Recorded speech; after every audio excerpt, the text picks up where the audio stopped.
contando o tempo. Boa noite, turma. Tá liberado? Tá liberado? Então tá. Então vamos lá. Então vamos repetir, né, o nosso estudo pra gente ficar com ele gravado, se Deus quiser. Bah, que barulhão. Então a gente começa hoje com a fisiologia do espírito. Então, se a gente for para a etimologia lá da palavra, a gente tem físio, que é a natureza, e logo, de logia, né, que seria o estudo. Então, a gente vai estar estudando a natureza do espírito, que é o nosso ponto. Então, ele já começa trazendo a multiplicidade de dimensões, que é algo muito antigo e estudado, né, pelos homens. E dentro da egrégora de Caritas, a gente vai explorar as dimensões sutis de existência, fazendo um entrecruzamento das dimensões espirituais com os organismos espirituais, tá? Então, para facilitar o estudo, ele já começa dividindo em manifestações amórficas e mórficas. Então, a manifestação dimensional amórfica é quando não tem forma. Então, se a gente olhar para um espírito, se ele estiver em corpo causal ou mental, a gente não vai conseguir definir onde ele começa e onde ele termina. Ele não vai ter uma forma apreciável. Diferente se a gente estiver olhando para um espírito em corpo astral, etérico ou físico, que a gente consegue ver uma forma apreciável. Então, como nós, né, o meu espírito de Yasmin encarnado hoje nesse corpo físico, eu me apresento, todo mundo me enxerga, sabe onde está a minha mão, sabe onde está a minha cabeça, sabe como eu sou, como é o meu corpo, com a forma do meu corpo. Se eu tivesse manifestada em um corpo causal ou mental, eu não teria essa forma apreciável. Então, eu poderia ser um raio de luz, por exemplo, que a gente não sabe onde começa e onde termina. E isso é o que acontece com mentores muito evoluídos que não precisam se densificar e utilizar um corpo físico, astral, enfim, já conseguem ficar manifestados em corpo causal ou mental. Então, não é que eles não possam utilizar um corpo astral, mas eles não precisam utilizar. Então, eles se mantêm em corpo causal ou mental. Mas dentro da fisiologia, né, e considerando que nós somos encarnados, a gente vai estudar todos os corpos para entender as dimensões de cada um. Então, se divide em espírito e perispírito. O espírito seria corpo causal, o corpo mental, enquanto o perispírito seria o corpo astral. Deus não está qualificado em nenhum tipo de corpo, apesar de todos nós sermos Deus expresso, porque ele está além do espírito. Então, ele é Côncio Omega, ele vem antes de tudo isso. Então, ele é estudado à parte e não como um componente da fisiologia do espírito. Então, começando pelo estudo do espírito, né? A gente vai estudar o corpo causal e o corpo mental, que são dimensões amórficas, como eu estava falando, sem forma. O primeiro deles, que é o corpo causal, ele é o nosso afunilamento, ele é o nosso florescimento temporal. Então, a partir do nosso corpo causal, a gente cria as nossas historinhas individuais. Então, eu tenho um corpo causal e nele vai estar todos os registros da minha existência, né? Desde a minha primeira encarnação até agora, tudo que me aconteceu está registrado no meu corpo causal. Eu gosto de dizer que é como se ele fosse a caixa preta lá do avião. Nele tá todos os nossos registros. É o nosso contínuo de existência. Então, por conta disso, essas existências todas nossas, elas reverberam na gente. Então, o nosso corpo causal, ele reverbera nos demais corpos. É como se a gente estivesse atirando uma pedrinha lá no rio e ela faz ondas, né?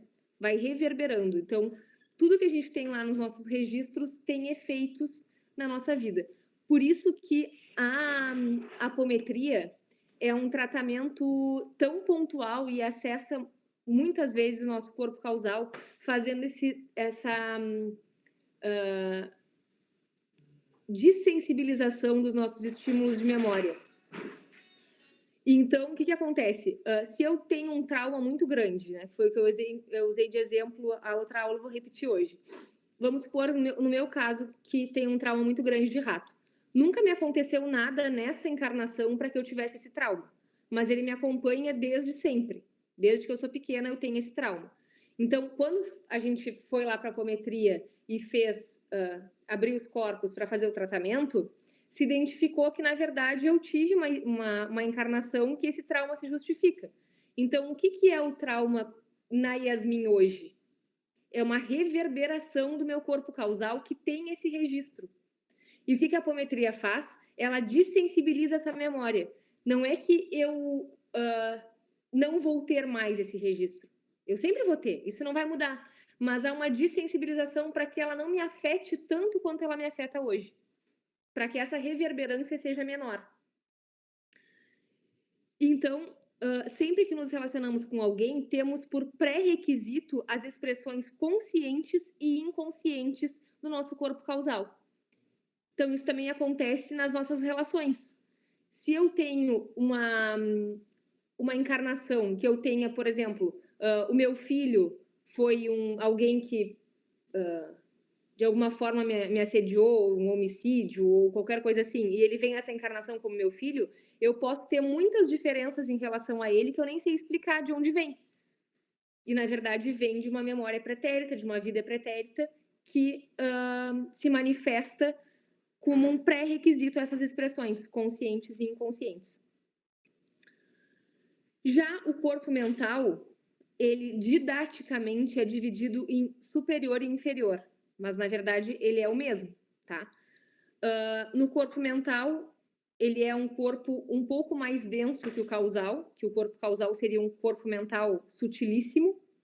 Então, nele nós vemos as expressões energomentais, que podem ser pré-cognitivas ou cognitivas, tá?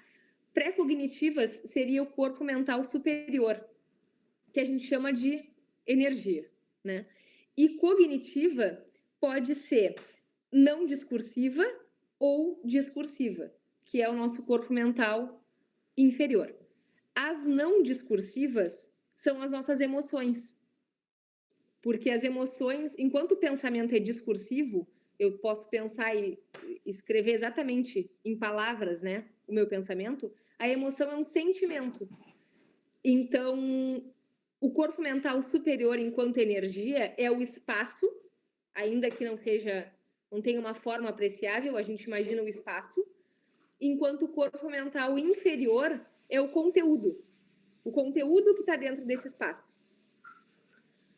Como eu falei, eles são inseparáveis e eles são, tanto o corpo mental quanto o causal, são os mesmos em todas as espécies vivas. Então, não é só o corpo humano que tem corpo mental e causal. Todas as espécies vivas têm. E o que vai mudar os diferentes corpos físicos é a passividade aos complexos estímulos desses corpos superiores. Então, o que os difere é a vazão das expressões e a condição de articulação mental entre as espécies. Por isso que, por exemplo, um cachorro, ainda que ele tenha um corpo causal e um corpo mental, ele não vai ser tão complexo quanto o do corpo humano. Já o perispírito é o corpo astral e o corpo etérico. Já são manifestações mórficas, né? Então a gente chama eles de dimensões e corpos inferiores. Então, como eu falei, já tem uma forma apreciável, a gente já consegue enxergar. O corpo astral é um dos veículos de manifestação do espírito no mundo das formas. Em encarnados existe em comunhão biológica com o corpo etérico e o corpo físico. Ele é sensível e adaptável às características do ambiente extrafísico e ele responde diretamente ao axé. Então, o corpo astral é o que vai delimitar as paragens, né, que a gente vai ter acesso. Então, quanto mais denso for o nosso corpo astral, o que significa que quanto mais denso for o nosso íntimo, quanto menor for a nossa comunhão com Deus, mais densas vão ser as paragens que a gente vai ter acesso. Então, depois, quando a gente for estudar lá as dimensões, né, a gente vai compreender isso ainda melhor. Porque quanto mais denso a gente for, vai ter dimensões que a gente não vai conseguir acessar, porque são muito sutis. E o contrário também é verdadeiro. Quanto mais sutil nós formos, mais sutis vão ser as paragens que a gente vai conseguir acessar. Então, por exemplo, um mentor de Umbanda, ele vai ter acesso tanto às dimensões umbralinas, quando ele precisa trabalhar e amparar, que ele vai lá, quanto às dimensões mais sutis, onde ele se desenvolve, onde ele comunga com outros espíritos que são tão lúcidos quanto ele, e ele também avança no crescimento espiritual dele. Então, a gravidade da Terra, né, a gravidade no sentido de energia que nos puxa para o centro, a gravidade da Terra, ela também traciona esses espíritos mais densos. Por isso que as primeiras dimensões, a primeira, a segunda e a terceira, que são dimensões umbralinas, elas ficam tão próximas da crosta da Terra. A Luísa acabou de colocar que está precisando de permissão para conseguir acessar a chamada, ver se chegou alguma coisa aí para ela. Então, eles ficam tão próximos da crosta da Terra pela essa gravidade terrena. Tá? Então, isso influencia diretamente esses espíritos não lúcidos. Já o corpo etérico... Oi, Luísa. Já o corpo etérico, ele é o mais denso do corpo astral com o mais sutil do corpo físico. E ele só tem em encarnados. Então, nós que somos encarnados, vamos ter o corpo etérico. Na medida que a gente morre, o nosso corpo físico morre, esse corpo etérico também vai deixar de existir. E como que acontece isso, né? O corpo etérico, ele é um funcionamento conjunto entre o nosso corpo astral e o nosso corpo físico. Na medida em que o nosso corpo astral para de mandar se conectar com o físico, digamos que a gente solta, o corpo astral solta o nosso corpo energético, o nosso corpo etérico, esse corpo etérico também não consegue sustentar a vida no corpo físico. Então, ele vai se soltando, ele se solta do astral, se solta do físico, e aí o que sobra? O que a gente chama desse lençol molhado ao vento, que é o que o corpo etérico vira quando a gente desencarna. E esse lençol molhado ao vento, ele tem uma duração, que vai ser ali 48, 72 horas. Por isso também que se fala, na questão da cremação, né, dos corpos, que por esse tempo de duração do corpo etérico ser um pouco maior, né, o espírito, a pessoa vem a falecer e o corpo etérico pode ficar ainda vivo, que se respeite o prazo para cremar, porque senão o desencarnado pode sentir ainda todas as sensações que o corpo físico dele tá sentindo na cremação, por exemplo. Então, em termos de energia, tá? O nosso corpo físico tem o plasma, que é metade da composição sanguínea, e o nosso corpo etérico tem o ectoplasma, ecto no sentido de externo. E o ectoplasma é a energia, né, que os mentores usam nas giras de Umbanda e tudo mais. A gente vai ver um pouquinho mais agora ali na frente. Então, por que o ectoplasma ele é tão precioso? Porque ele só existe em encarnado. Se a gente não tem corpo etérico quando a gente morre, logicamente também não tem ectoplasma quando a gente desencarna. Então, essa disposição de energia, ela é muito importante e ela opera muitas curas. Eles usam muito essa energia que a gente produz. Deixa eu ver se tem mais alguma coisa. Então, todo o corpo etérico é alimentado pelo corpo físico e astral em comunhão biológica, e essa comunhão biológica acontece através de respiração celular e paracelular, existindo momento a momento. Centros de força, chácaras ou vórtices. Então, os chácaras, eles estão posicionados no nosso corpo etérico, tá? E nós temos 7 chácaras principais e outros chácaras secundários. Essa divisão não é de acordo com a importância, porque todos eles são importantes e têm função no nosso corpo, mas sim sobre a posição deles. Então, os que estão sobre as glândulas do corpo físico são considerados os chácaras principais, tá? Então, a gente vai ter Eles recebendo, armazenando, distribuindo energia, né, nos nossos corpos, astral, etérico e físico. E justamente essa conexão mútua entre os diferentes corpos é que vai interferindo. Então, de acordo com os nossos pensamentos e emoções, se a gente produzir pensamentos e emoções negativos, a gente vai estar interferindo também nos nossos outros corpos com essa negatividade. O contrário também é verdadeiro. Tendo emoções, pensamentos positivos, a gente também vai estar levando essa energia para os nossos corpos sutis. Então, é um movimento da dimensão sutil à corrente sanguínea da dimensão física. Os principais chakras são, por mais que não esteja na teologia, tá, na cátedra, que ele indica que a gente faça a leitura do Jacó, eu fiz um giro rápido nos chakras para a gente, pelo menos, não passar batido por eles, não ficar só nomeado, tá? Então, o coronário, que é o nosso chakra mais sutil... Opa, agora deu. O coronário, que é o nosso chakra mais sutil, ele é ligado à pineal, que é o chakra da sabedoria, que é ligado à espiritualidade. A pineal, ela é uma glândula ligada muito ao nosso ciclo circadiano. Então, isso que faz a gente ter vontade, né, de viver ativamente na sociedade enquanto o sol está sobre nós e de dormir enquanto a gente não tem mais sol. Isso estimula toda a nossa produção de hormônios. Então, quem vive às avessas disso vai ter um estímulo muito maior de cortisol, né, que é o hormônio do estresse.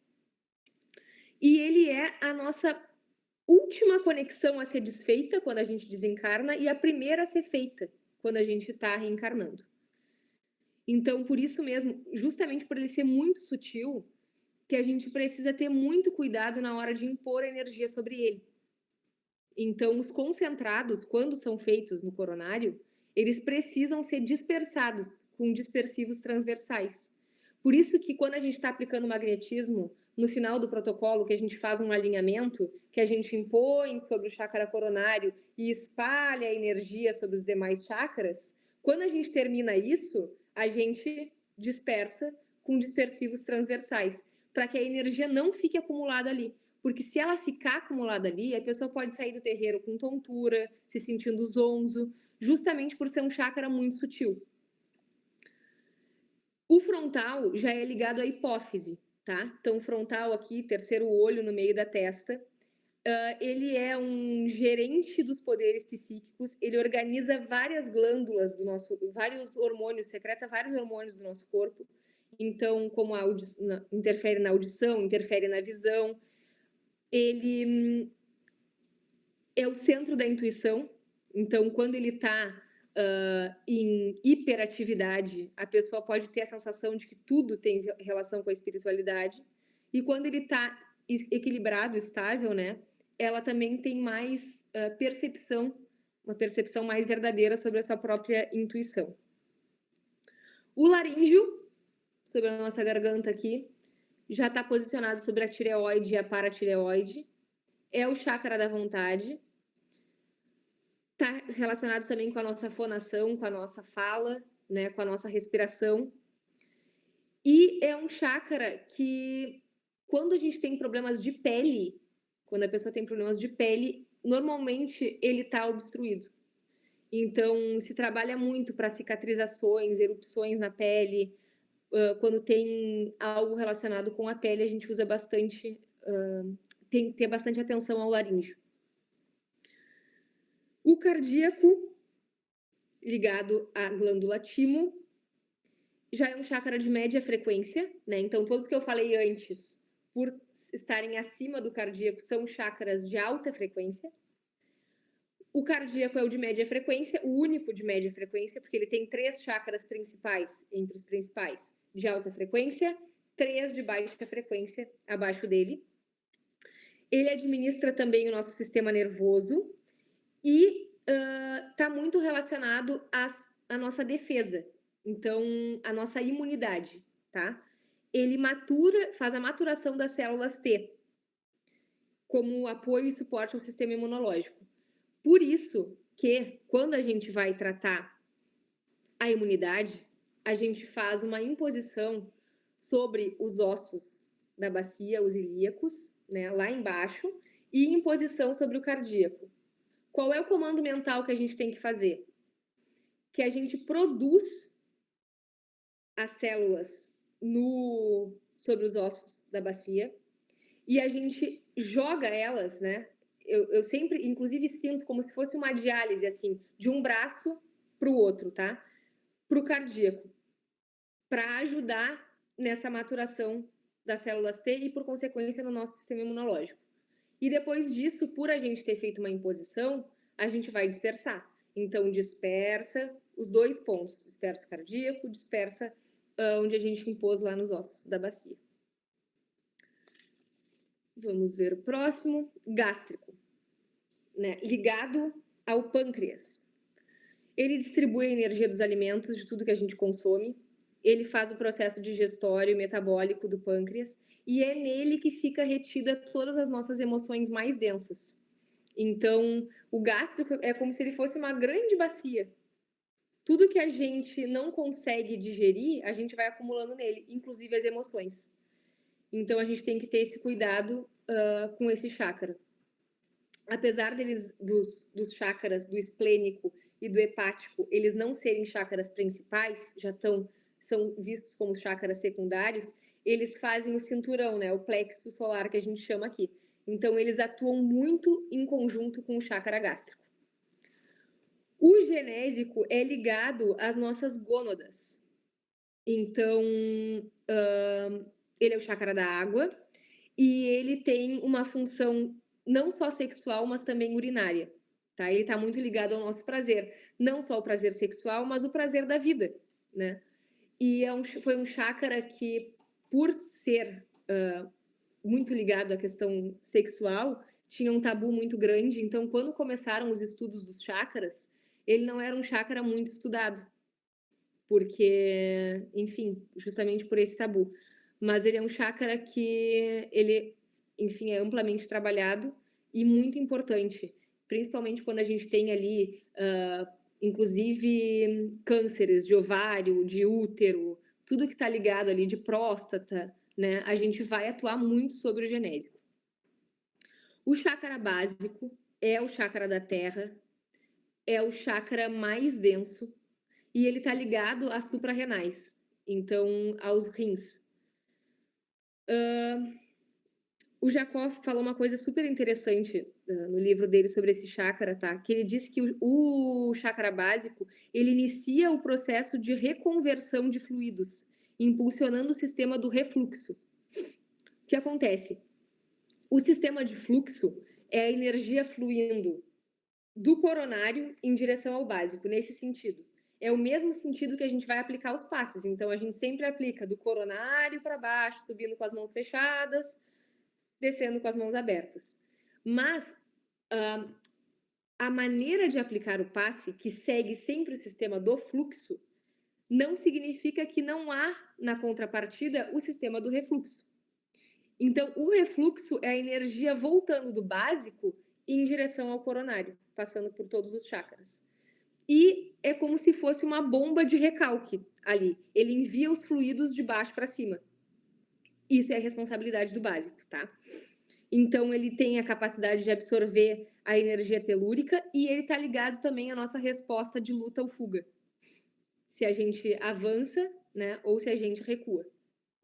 Então, é um chácara também muito ligado quando a gente faz os descarregos, se faz muito através do básico, justamente por ele ter essa conexão com a terra, ser o chácara mais próximo da terra.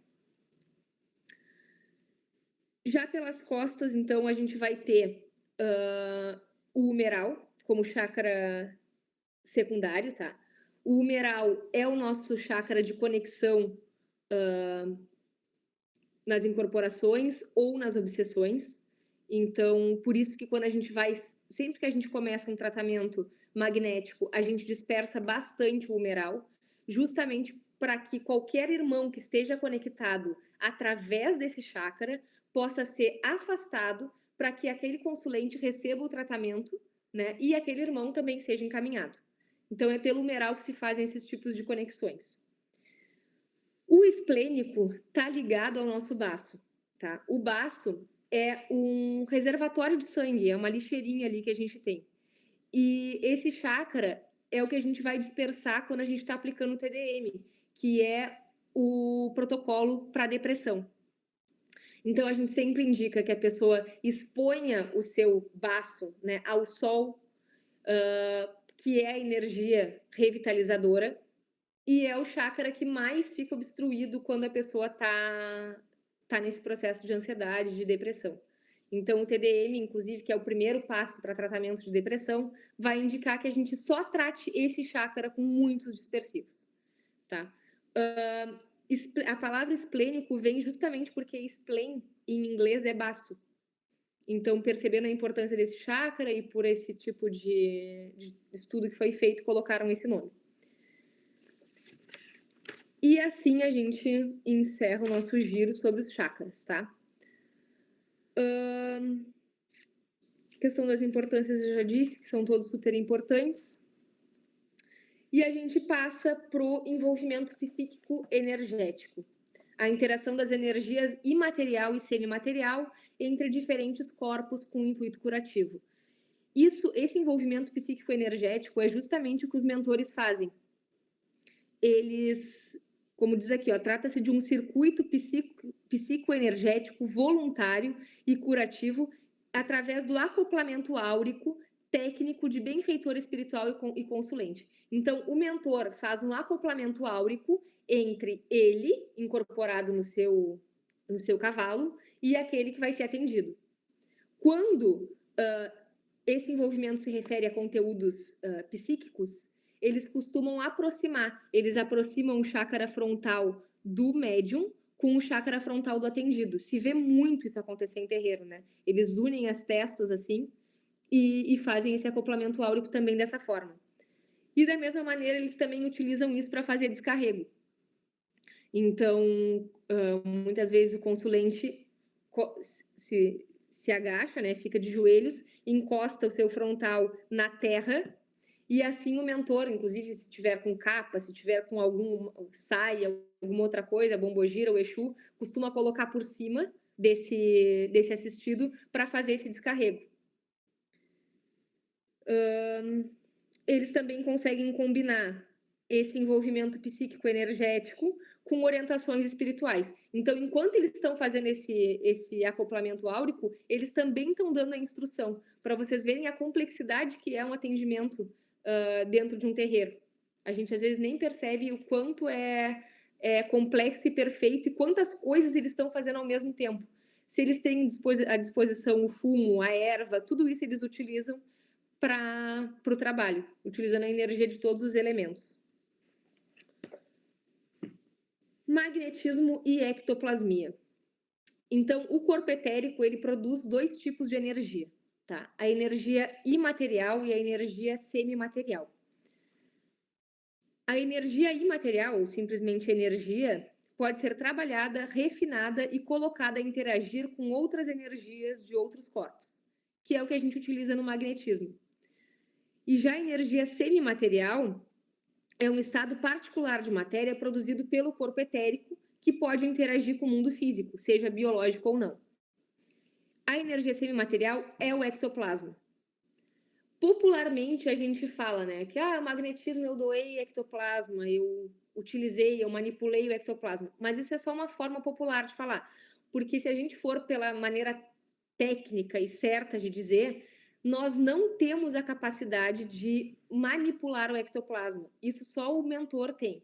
A gente não consegue dizer o quanto de ectoplasma a gente doou, para onde esse ectoplasma foi. O que a gente doa e manipula ali é a energia imaterial. E nela tem ectoplasma também. Então, é como se a gente fizesse uma analogia a uma água com um catarro, tá? O catarro é o ectoplasma. A água é a energia imaterial como um todo. O mentor vai ter a capacidade de dizer quanto de ectoplasma tem ali, para o que aquele ectoplasma serve e vai ser usado. E, inclusive, é exatamente isso que se faz nas apometrias quando a gente faz os implantes. Implante vegetal, implante mineral. é isso que se faz. Eles pegam aquela... Não, ficou com pouca luz. Eles pegam aquela quantidade e colocam ali. O trabalho que teve, por exemplo, mês passado, que a gente atendeu, que a gente recebeu aquele bolsão lá no santuário de decapitados e decepados, o que eles fizeram? Eles acoplaram aquela galera nos médiums, né, de descarrego, que fizeram o descarrego do pessoal, e em paralelo eles foram utilizando o ectoplasma de todos da corrente para fazer a reconstrução daqueles corpos. E é uma energia muito preciosa, que é muito curativa, que se usa muito, e por isso que se propicia mais nas giras de Umbanda. Então, é como eu falo, né? Às vezes a pessoa acha, eu tô indo lá entregar ficha, eu não sou importante, ou tô indo servir um copinho de água. Mas só a presença do trabalhador lá, disposto ao trabalho, já faz com que o ectoplasma dele seja aproveitado. Então, a gente não enxerga isso acontecendo, mas os mentores manipulam e fazem isso muito bem. O ectoplasma tem algumas características, tá? Ele é elástico, ele é expansível, ele é vaporoso, ele é úmido e pode acompanhar a sensação de frio e cheiro de enxofre.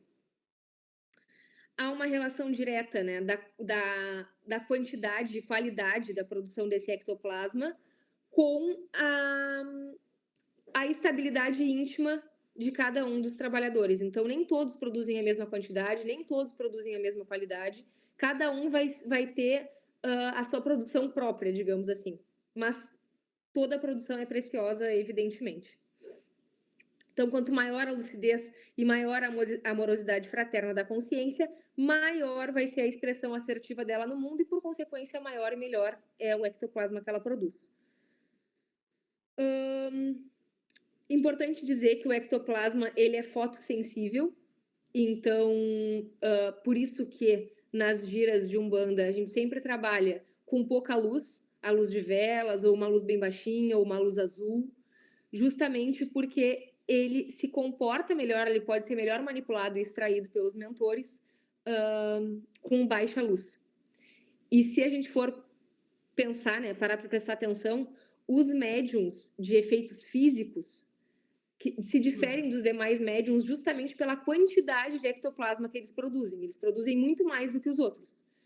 Mas, para ser feita esse efeito físico, para eles movimentarem uma cadeira, para eles, para os mentores conseguirem se densificar a ponto de aparecer para qualquer pessoa, independente dela ter clarividência ou não, isso é feito no escuro, justamente por o ectoplasma ser fotossensível. E é importante dizer também que não é o médium que é de efeitos físicos que manipula o ectoplasma e ele consegue fazer o mentor aparecer. Não. Ele deita lá na cama, faz a exteriorização do ectoplasma, que o mentor pega e o mentor se apresenta. Então, é o mentor que manipula e se faz visível para qualquer pessoa. Exteriorização do ectoplasma, então ela é feita na incorporação, se faz a exteriorização, na apometria, em sessões de ectoplasmia, ou até mesmo em relaxamentos profundos, tipo na yoga, por exemplo. Então, o ectoplasma não é algo que só os médiums de Umbanda têm, ou que só através da Umbanda que se consegue exteriorizar. Não. Práticas de relaxamento profundo também fazem essa exteriorização.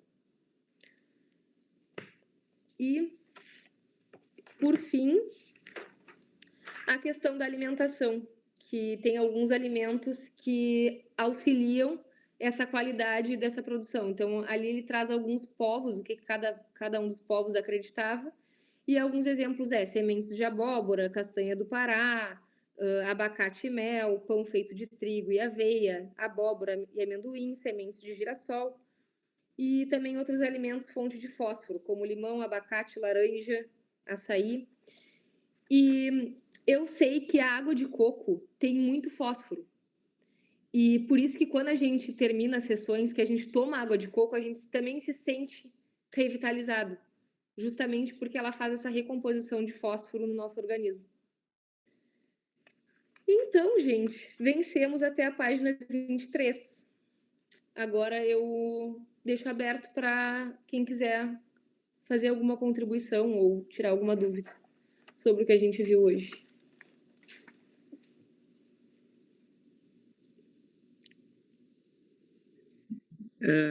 Boa noite a todos. Boa noite. Muito boa a aula e a complementação até para que a gente tenha ciência do que a Yas acabou de falar sobre o ectoplasma no ambiente de penumbra. A capita onde fazem as cirurgias e os fenômenos de materialização de espíritos, eles têm um gabinete, uma câmara, que é de pura penumbra, e em que eles fazem a materialização e eles conseguem, inclusive, fazer. Tem vários exemplos de efeitos físicos de lá. Então, só para dar exemplo do que a Yas acabou de nos esclarecer. Boa noite. Boa noite. Diga, Josi.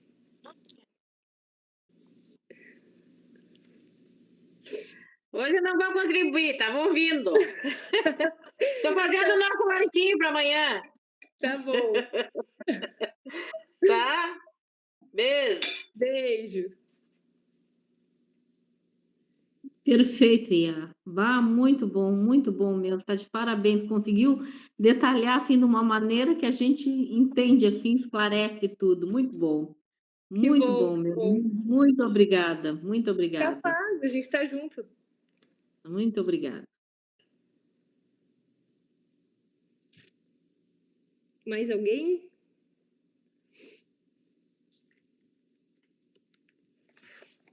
Então, no nosso próximo encontro, a minha ideia é a gente falar realmente de Deus, tá? Com o seu Ômega. E eu acredito que agora, a gente tendo visto a fisiologia, vai ficar também mais fácil da gente conseguir entender. Então, eu sugiro, né, se quiserem, que façam a leitura das próximas páginas, da 24 até a...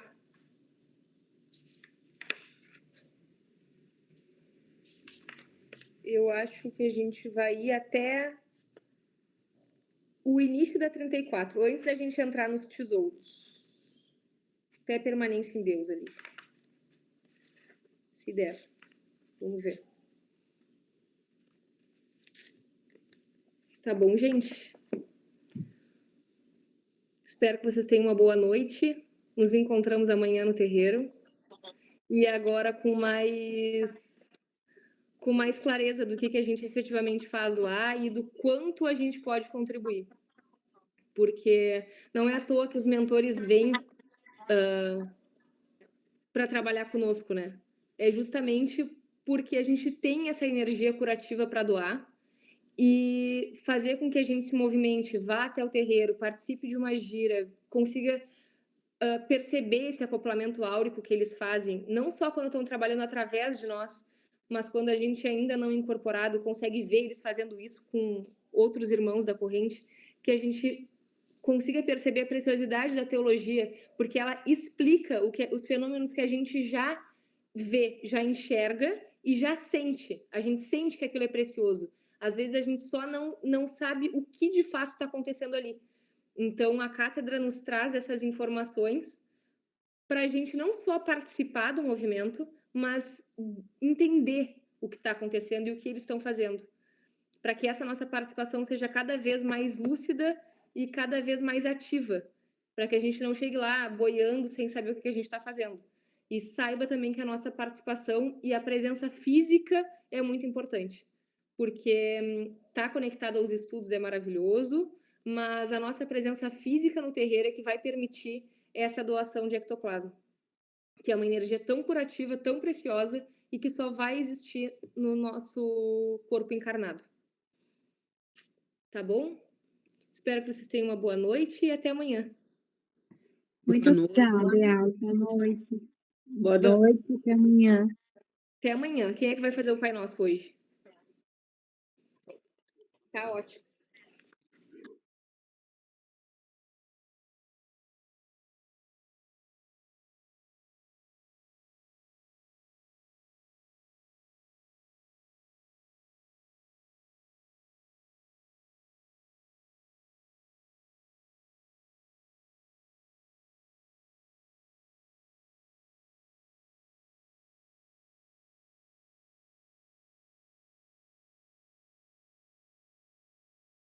Tchauzinho, até mais. Boa noite.